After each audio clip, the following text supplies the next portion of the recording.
Episode 60 डेढ़ करोड़ की चंदन की लकड़ी की बरामदगी। ये कहानी वीरप्पन के जीवन की सच्ची घटनाओं पर आधारित है। इसे अधिक रोचक बनाने के लिए कुछ हिस्सों में कल्पना का सहारा लिया गया है। हर दिन हमारे चैनल पर वीरप्पन की इस अनसुनी कहानी को जानने के लिए जुड़े रहें। पिछले एपिसोड में पुलिस ने वीरप्पन के गिरोह के अंदर सेंध लगाने की कोशिश की, लेकिन वीरप्पन की चालाकी के कारण वह एक बार फिर बच निकला। पुलिस ने अब उसकी रसद आपूर्ति को रोकने की रणनीति अपनाई थी, जिससे वीरप्पन और उसके गिरोह के लिए मुश्किलें बढ़ गई थीं। अब एसटीएफ को एक महत्वपूर्ण सूचना मिली। 1.5 करोड़ रुपए की चंदन की लकड़ी की एक खेप वीरप्पन के गिरोह के जरिए तस्करी होने वाली थी। एसटीएफ के वरिष्ठ अधिकारी डीएसपी विजय ने अपनी टीम से कहा, अगर हम इस खेप को जब्त कर लें तो वीरप्पन की आर्थिक कमर तोड़ सकते हैं। हमें इस मिशन में कोई गलती नहीं करनी चाहिए। घटनाक्रम, गुप्त सूचना और जाल बिछाने की योजना। एसटीएफ को खबर मिली थी कि वीरप्पन के आदमी एक गुप्त रास्ते से चंदन की लकड़ी की बड़ी खेप बाहर भेजने वाले हैं। यह खेप कर्नाटक तमिलनाडु सीमा के पास एक जंगल में छिपी हुई थी। अधिकारी विजय ने अपनी टीम को समझाया, अगर हम इस खेप को सही समय पर पकड़ लें तो वीरप्पन को भारी नुकसान होगा। यह उसका मुख्य धंधा है। उसके हथियारों और गिरोह के खर्च का सारा पैसा इसी से आता है। जंगल में ऑन ऑपरेशन शुरू।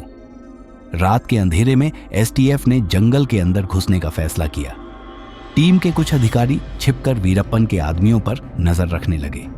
कुछ ही देर में लकड़ी से भरे ट्रकों की हल्की आवाज जंगल में गूंजने लगी। एक एसटीएफ अधिकारी ने रेडियो पर सूचना दी, सर, ट्रक आ चुके हैं।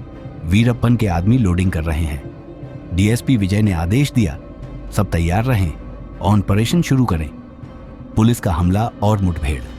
जैसे ही वीरप्पन के आदमियों ने लकड़ी लोड करनी शुरू की, एसटीएफ ने चारों तरफ से धावा बोल दिया।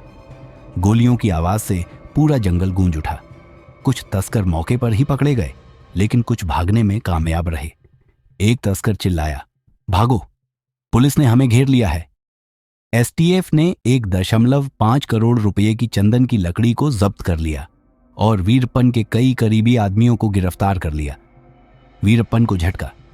जब वीरप्पन को इस जब्ती की खबर मिली तो उसने गुस्से में अपनी बंदूक उठाई और दहाड़ते हुए कहा, पुलिस हमारी कमर तोड़ने की कोशिश कर रही है, लेकिन मैं इस हार का बदला जरूर लूंगा। उसने अपनी अगली रणनीति बनानी शुरू कर दी, क्योंकि अब उसे अपने गिरोह की आर्थिक स्थिति बचानी थी।